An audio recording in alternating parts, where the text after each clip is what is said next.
was about to say welcome back, but since this is the first video, I guess welcome to Leaf Hunter Genealogy. I'm Eric, and today we're going to be doing a little bit of FamilySearch cleanup. I'm also going to give a little sneak peek into a hidden section of FamilySearch.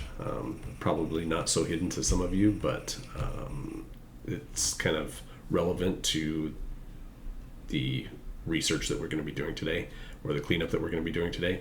So I'll give you a little bit of insight to that, and we'll see where that takes us. I have done a little bit of precursor researching for this video, so I know there are some nuances to it. So hopefully you'll learn something. Hopefully you have fun. Yeah, let's get into it.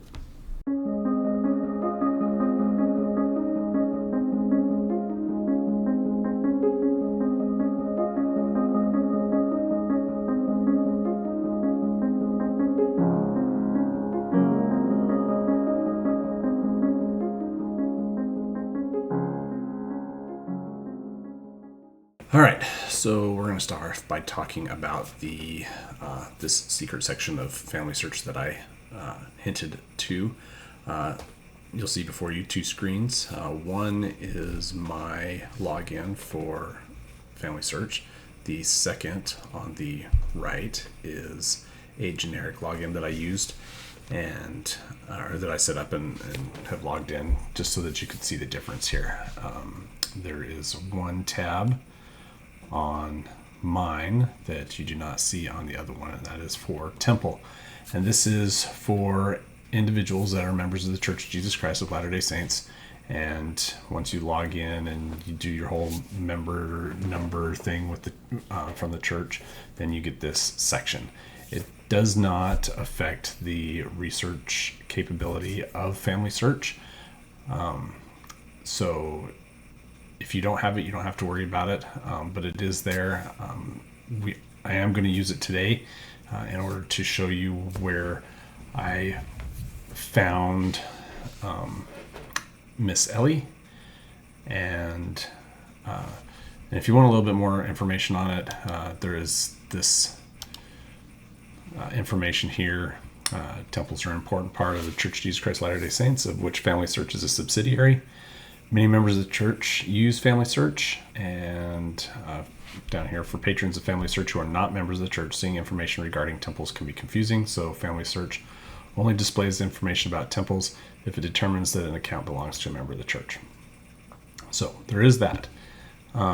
If you are interested in learning more about temples of the Church of Jesus Christ of Latter-day Saints, there is this website. You can go to www.churchofjesuschrist.org/temples, and you can learn all about it, why we use them, what we use them for, and why temples are so important to us. FamilySearch was built upon these principles, and so and honestly, to get a better perspective of FamilySearch and its roots, there's a book called the book is called Hearts Turn to the Fathers, and it's a history of the Genealogical Society of Utah, which later became the Family History Department of the Church of Jesus Christ of Latter-day Saints, which then became FamilySearch. So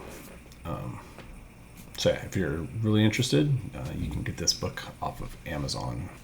So as I mentioned, we are going to be looking at this section on Temple here. I just wanted to go through a couple of key points before we start getting into that. So we perform ordinances in the temple for ancestors, and in order to do that, we have to have a minimum amount of information in order to do that. So the policy is ancestors persons page needs the following information before you can request his or her temple ordinances, and these are the items that you need. So we need a name, complete name preferred. If we do not know the full name, then we can use a partial name, and for females we're using maiden names. None of this should be incredibly new to any of you, but I just wanted to kind of go over it. They must be marked male or female, and they must be marked as deceased. It doesn't have to have a date or a place, but if the person was born 150 years ago, then we are pretty certain that they're deceased, and we can mark them as such. We do need a standardized date for at least one life event, and the standardized date could be as vague as about 1850. It doesn't have to be an exact date or year, but it must include a year. Standardized place, at a minimum, must include the country, so about 1850 United States, right? But obviously we want to get as exact as possible. And it talks about the exact dates, whether or not that's necessary. You can use approximate dates, before, after, or about, and calculated dates, but we want to be as accurate as possible, right? So ordinances for unnamed children. This is important for Miss Eli, or Ellie, however you want to say her name. I think we'll stick with Ellie. Sometimes you need to perform ordinances for someone whose name is not known. And so we want to use, let's just read this here. If you do not know the name of a mother, please check the following in order for the name to qualify. If the first and last name for a wife is unknown, enter Mrs. in the title field and the name of the husband in the first and last names. If the first name of the wife is known, but the maiden name is not known, enter the first name only and leave the last name blank. If the first name of the wife is unknown, but her maiden name is known, enter only her maiden name as the last name. Do not enter a first name. Do not enter Miss. She is uniquely identified by the relationship. For an individual who with an unknown name or a child who died without receiving a name, enter only the last name of the father or family name into the surname. Do not enter a first name. Do not enter Mr., Miss, son, or daughter. Be sure the sex is correctly entered as male or female. When the cards are printed, Mr. or Mrs. is added to the name. Or Miss, sorry. And so that's what happened in the case of Miss Ellie, is she was born without a name, without a first name, and so they put her last name in there. And then when her temple card, ordinance card, was printed, it said Miss Ellie. And I know some of you are probably wondering what this temple card is, so we're going to go do this really quick. I'm going to show you. Let's go here, and we're going to print one. I'm just going to show you what one looks like. Print family card, and we're just going to do baptism confirmation. And so basically, so this is what it looks like. In the case of Miss Ellie, it said Ellie here in the surname, and then it had Miss in quotation marks here because she didn't have a given name. This is her ID number in FamilySearch, or this is where her family or her ID number would be. And then under this section here, it gives all the information that is already in FamilySearch. So in this case, for Johann Gottlieb Cole, it has the christening and date and place. For Miss Ellie, it had death, deceased, and that was it. So yeah, so that's what the temple card looks like. Nothing secret about it. And then temple work for children who die before the age of 8. Temple work is not done except for a sealing to parents. And again, go to that temple page to get the ins and outs of what all this truly means. Just briefly, in the Church of Jesus Christ of Latter-day Saints, we do not baptize anybody before the age of 8. So if they died before the age of 8, then we don't have to do any type of ordinances for them. One of those ordinances is baptism. Before the age of 8, then we don't have to do that. However, in the case of Miss Ellie, because we had a death date, but we didn't have a death place. We didn't know how old she was. And so her baptism confirmation was performed. Probably shouldn't have been, and we'll get into that here in a minute. Now, to Miss Ellie. We're going to go to ordinances completed. And we're going to go down here to Miss Ellie. And as you can see, it just has her last name because Miss is printed on the card when it's printed off, but it was not entered into her profile. There is no information for her. And as I mentioned, her baptism B and confirmation C were completed at the Anchorage, Alaska Temple on the 13th of July, 2024. So we're going to go into Miss Ellie. And now, as we bring this up, you can see there's information here. 1 March 1881 and death 1 March 1881. And there's 3 sources. Take note of this date over here, the 13 July 2024. So we go into her person. And at the time that we did her baptism in the temple, all of this information was not there. In fact, as you can see here in latest changes, death changed the 19th of August and the birth changed the 19th of August. So somebody came in here after the fact and put this information in here. She did have 3 sources, 1 death record and 2 birth records. And so we'll pull these up so you can see. My intent was to go in here and clean this up afterwards, but somebody beat me to it. We are going to. So this is the death record, not named, March 1st, 1881, female, Buchanan, Berrien County, Michigan. We'll go to the next page, and it will show that they don't know how she died. She was born in Buchanan, and her parents' names were Orville S. Ellie and Melvina Ellie. I really wish I knew if it was Ellie or Eli. But and they lived in Butler, Michigan. So we'll go back to go back. So that was her death, and then we'll go to her birth record.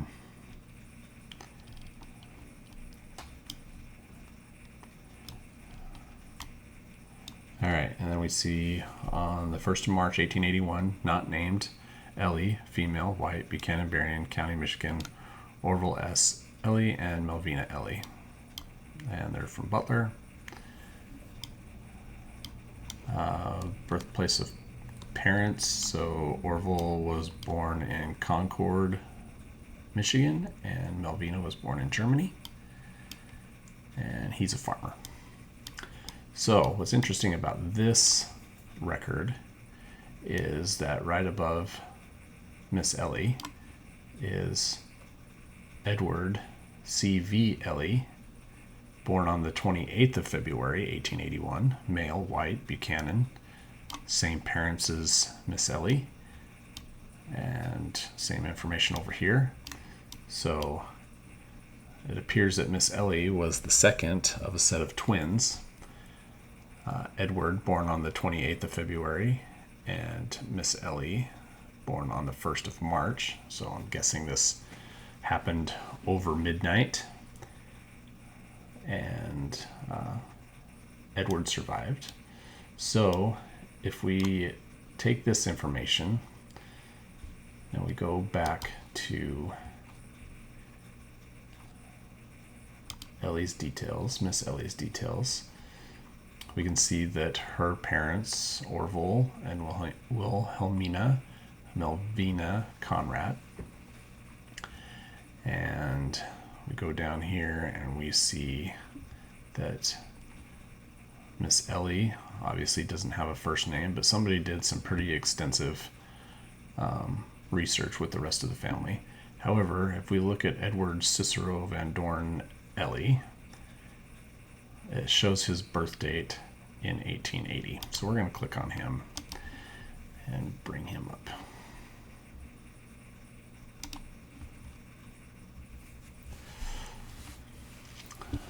So he was born in February, 28th February, 1880, according to this,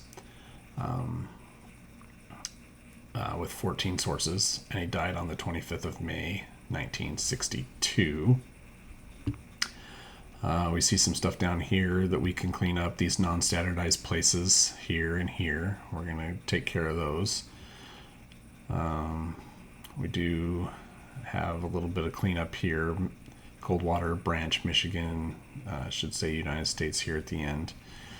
So we're just going to clean that up a little bit, and we're going to see if we can't find any death information for this. I mean, it has a death date, but there's no source. So let's go into sources and see what they got here. So they do have a birth record, three birth records, and they're all listed as 1881. So why the information in details shows 1880, I have no idea. So let's go into each one of those sources just to verify. Check image availability. We're not going to get into that in this video, but we can do something later in a later video. This one, I'm assuming, is the same record that we already looked at. Yep, it shows Edward C.V. Ellie, February 28th, 1881.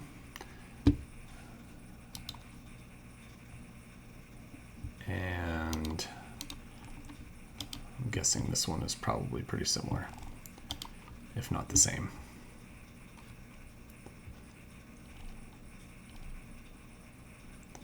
And it looks like same. So we're gonna go ahead and change this detail. We're gonna edit that. We're gonna change this to 1881. We're gonna change this to Michigan, United States, and sourced birth records. List birth year as 1881. And we're going to save that.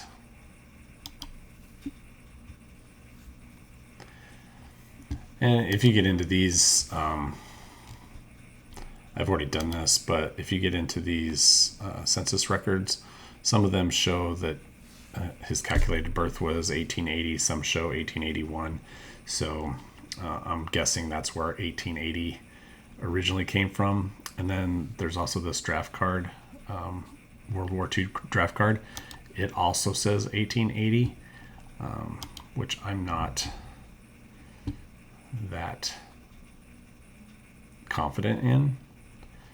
I mean, I understand it was him saying that his birthday was 1880. But the birth records show 1881. So, and the fact that they're listed right before Miss Ellie and hers was 1881 as well, it makes more sense that it was 1881.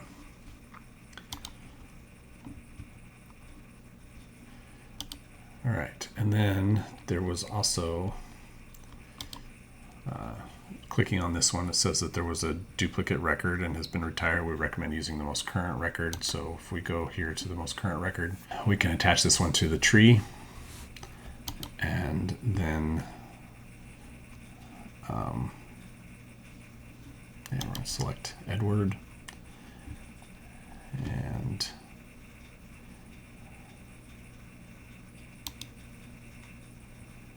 attach. Sure, we'll have to erase, I guess. We're going to attach that, and then we are going to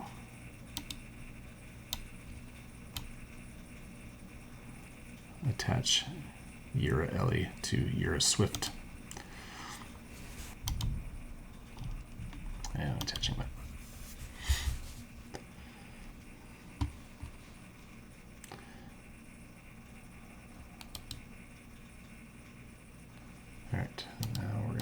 that, and we're going to get out of here. And so now we're going to get rid of the duplicate. So we're going to detach this one.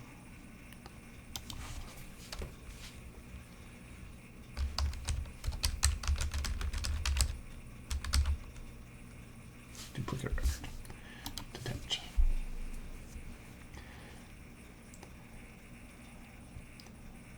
All right, and then the other thing that I like to do is, so here we have these unknowns. We're going to click on this, and we're going to see that this record is for Hubert M. Ellie.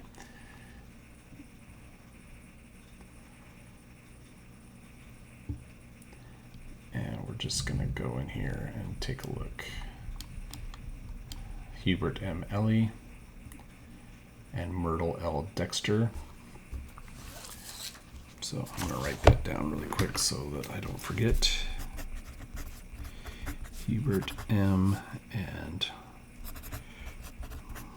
Myrtle L. Dexter. And this was Edward C. Ellie. So we're going to go back here, and we're going to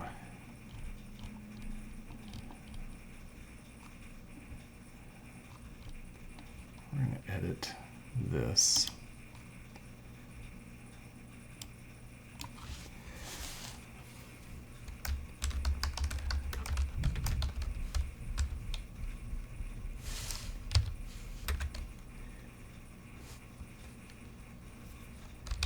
In record of Hubert M. Ellie and Myrtle L. Dexter. And save.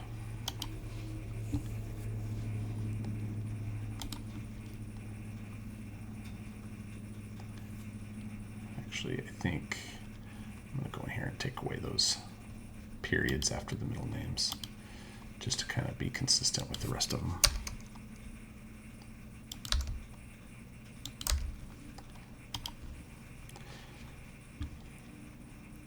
And then we're going to do the same thing for this one. And this is for Luella Ellie and Robert Canfield. So Luella and Robert Canfield.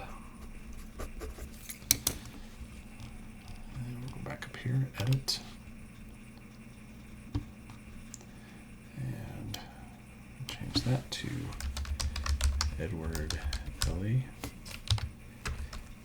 in record of Luella Ellie and Robert Canfield, comma, and save.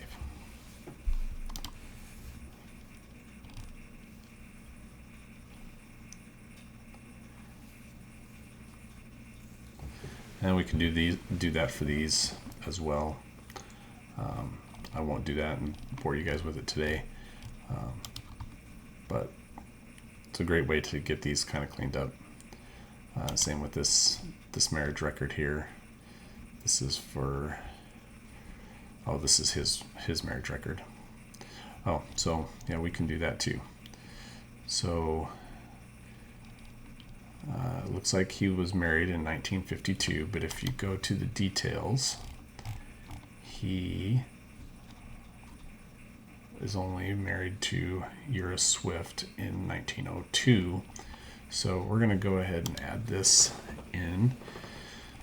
Let's get some information here. So it does show his birth date is 1880. We're going to go in here. This is, he married Fern Deeds.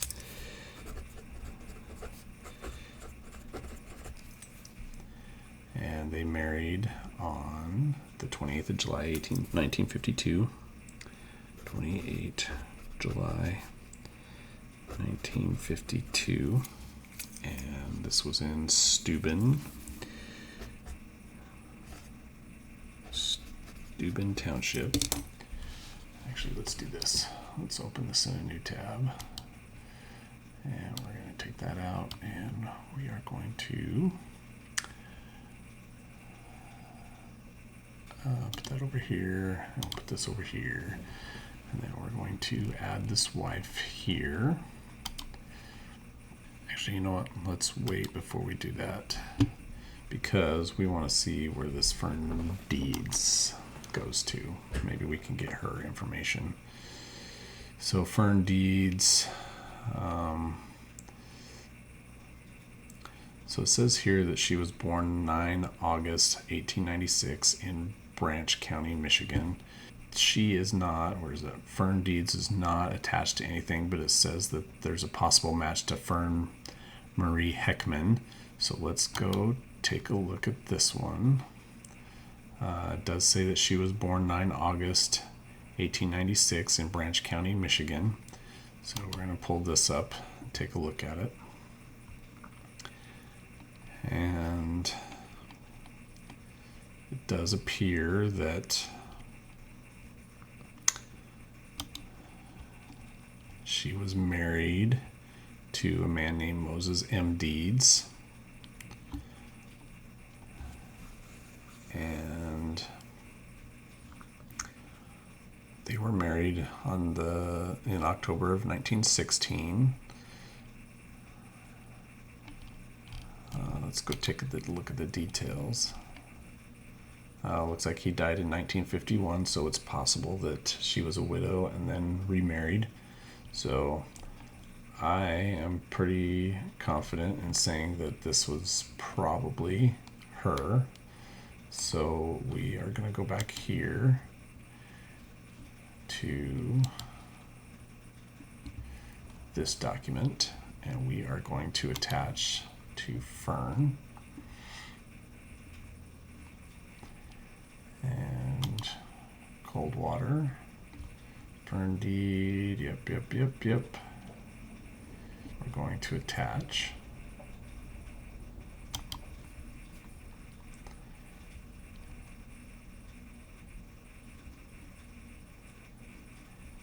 And then we are going to back this up a little bit, and we are actually, let's go back to View Fern. We're going to take her ID number, and we are going to add this spouse like we were going to go do before by ID number. I'm going to add that in there, and this is add match, and we are going to edit the marriage, and we'll go back here,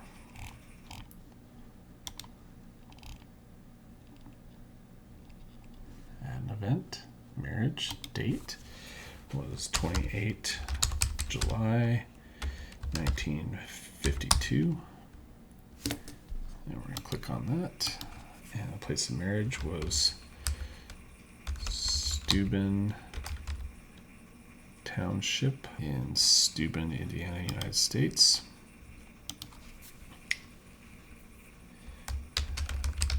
Marriage record discovered, although I didn't really discover it. And we're going to go ahead and save that. And we're going to add a source. All right, so I paused you for a second. I didn't feel like boring you with the entry of the information to this record here. So this is one of the drawbacks to FamilySearch. So as I was showing before I paused, we had this marriage record, right? And we put in the information for the marriage, the date and the place, right? However, there is no way for me to attach this, at least not that I know of. There is no way for me to attach this source to this fact. right? So you have to go in here and add a source. And so once you click the add source, you have to add a new source. You can't attach one that you've already added. So you add the new source, and then it brings up this form here, which is the same form if you were to add a source in the sources section of the profile. So I just went through and I did all this. I brought up the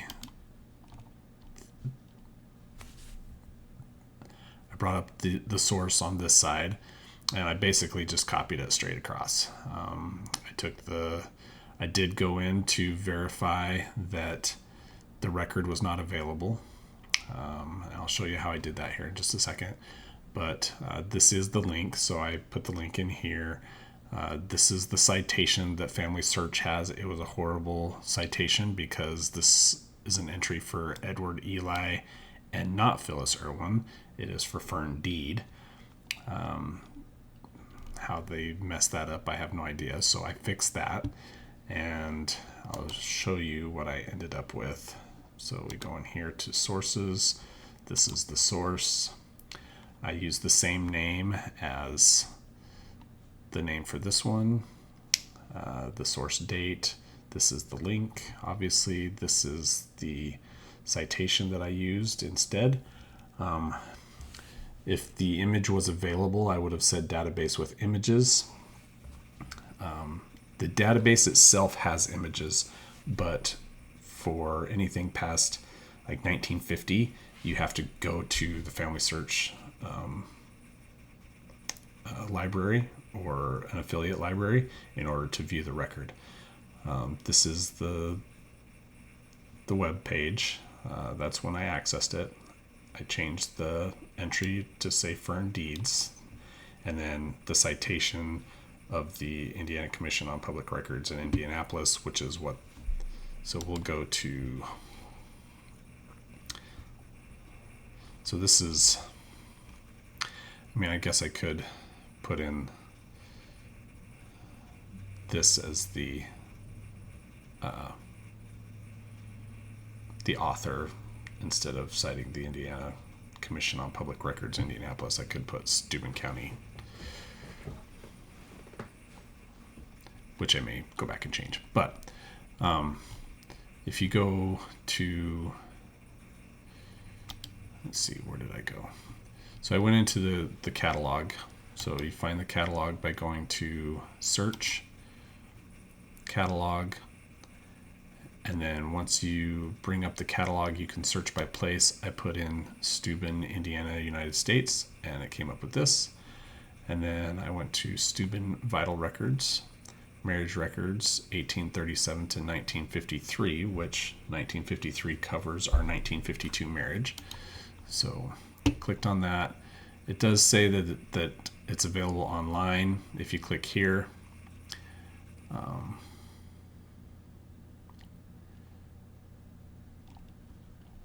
actually, you know what I'm going to do?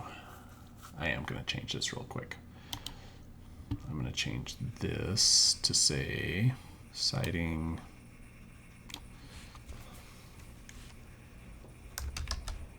clerk of the circuit court, Steuben County Courthouse, Angola, Indiana.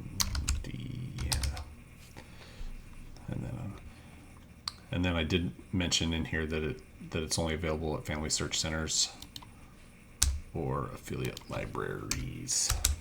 And we're going to save that. And then, as I was saying over here, so there is the online database, which does link to almost all of the records in this. And you can see that by the little camera over here. But once you get down here to about 1951, there's a little key here, which means that you have to go to one of those FamilySearch affiliate libraries in order to view it. And ours is right here.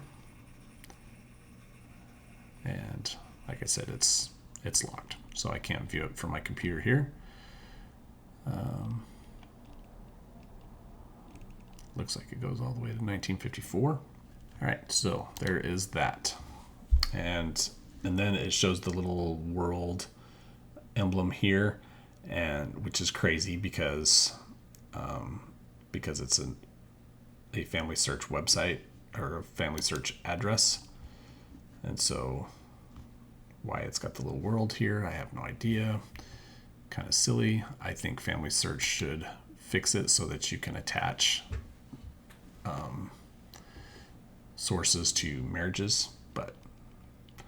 And then we could go through and do the same thing for this one here, because this one has no sources either. I'm not going to today. I probably will later today, but not on this video. So let's go up here and clear some of these up. We have this residence, non-standard place.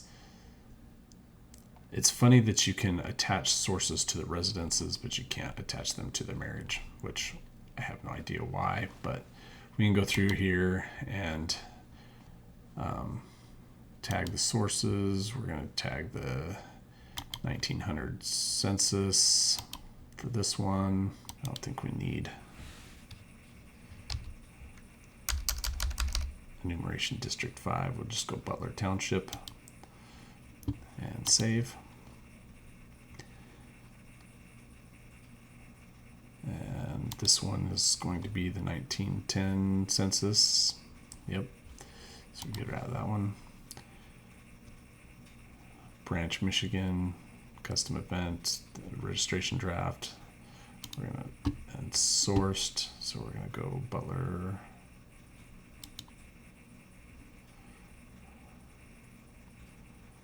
Let's open this up and see what it looks like. I'm going to do it over here on this side.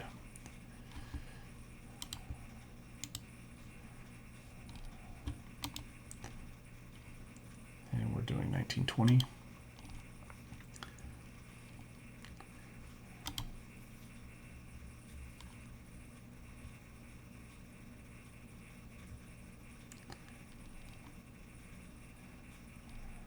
And we got Butler Township, Branch County. So we're going to go in here and we're going to edit this. We're going to say Butler Township, Branch. And we're going to add a source, which is the 1920 census. Tag to residence and close, save. And we're going to do the same for the 1930. So let's go back.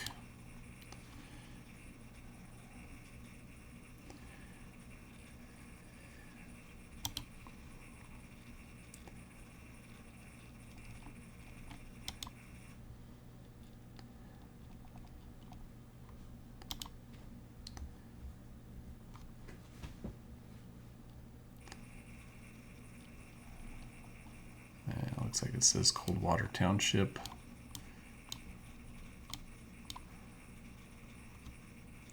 So we're going to go in here and Coldwater Township. And we'll fix that. And we're going to tag the 1930 census. And save. And the 1935 is going to be the same as the 1940. So we're going to come over here and we're going to get into the 1940 census.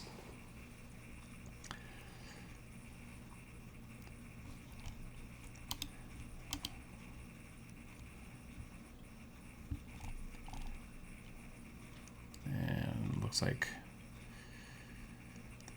and this one's kind of weird too because it says that the event place was in Coldwater, Branch County, Michigan territory, which Michigan was definitely a state by 1940. So, and if you go into the actual record, it doesn't say Michigan territory.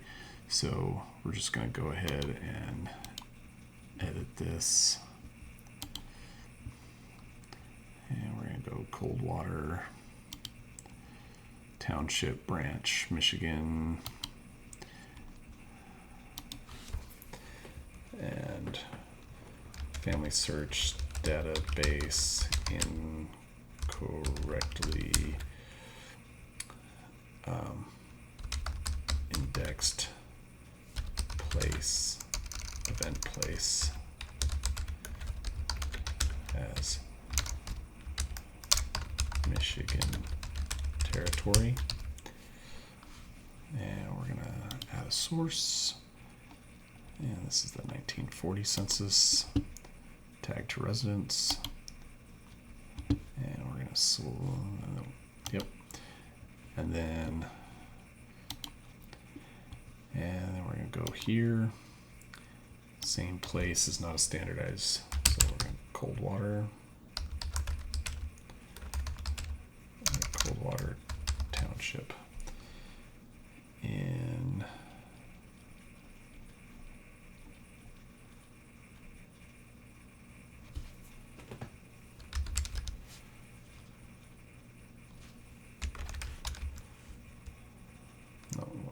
branch. Yep, that one.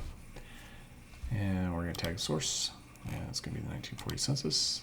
And tagging residents. And we're saving.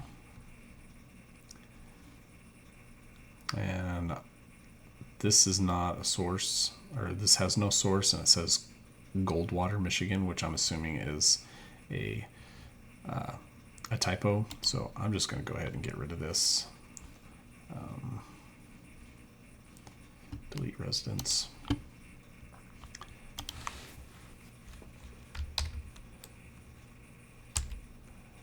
No place for Goldwater. Michigan does not exist. Likely typo of Coldwater.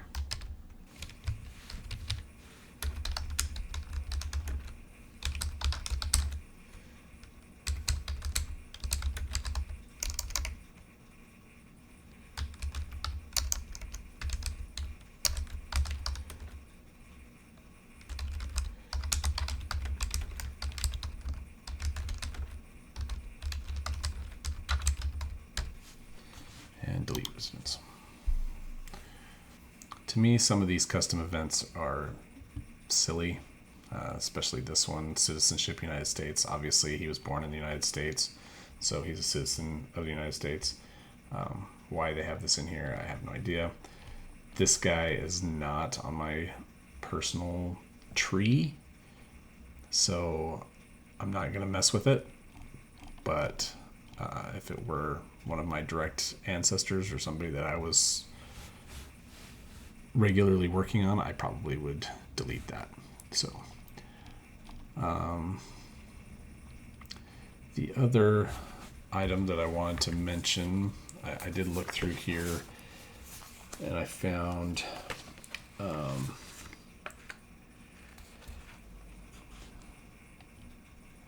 going to go up here to Winnie. And like I said at the beginning, I did kind of go through here and preview some of these to see if there was anything that was worth looking at. So I did find in Winnie, Mel, Francis Eli's. Actually, let's blow this up a little bit. All right, so first off, we have Emmanuel F. Eli and Winnie Mel Francis Eli. I have a suspicion that those two people are the same person. I haven't been able to really look at it and prove it yet, but the F here, Francis, Emmanuel, Mel, kind of sounds similar. Winnie, they have the same birth year, which, unless it's a similar situation to Edward and Miss Ellie down here, which I doubt. However, The other piece of this that has me confused is if you go into the census for Orville and Melvina, the 1900 census, it says that she had 12 kids and 10 were living. So there are 10 kids here, or 12 kids here, and all of them have a birth or a death year associated other than Emmanuel and Miss Ellie, and they would have died prior to 1900. The things that confuse me are Emmanuel here has one source, which is the 1880 census. And if we go into this, it shows him as 4 years old.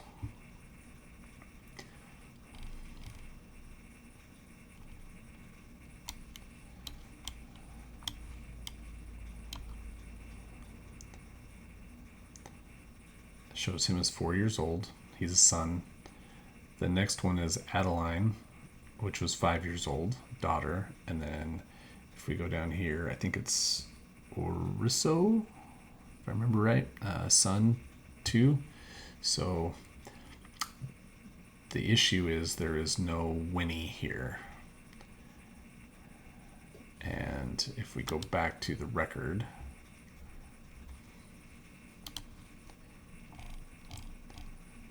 Orissa, although on that census record it has her listed as a male or son.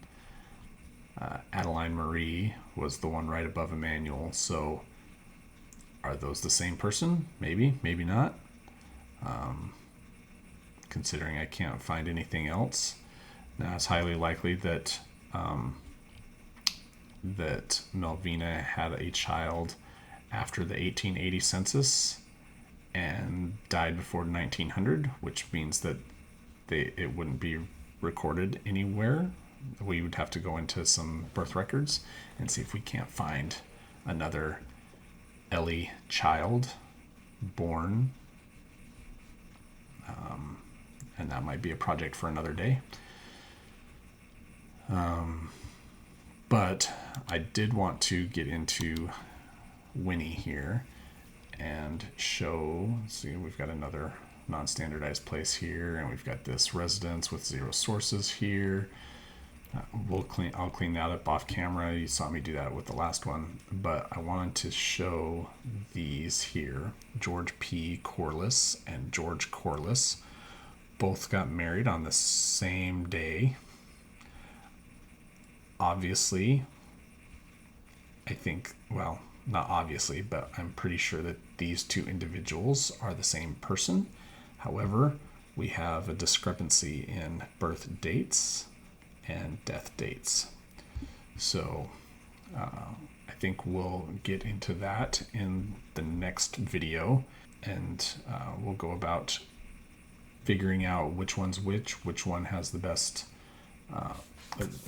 see if they're the same person. If they're the same person, great. If they're not the same person, also great, but we need to figure that out because Miss Ellie there, or Miss Winnie rather, she did not marry 2 guys of similar names on the same date.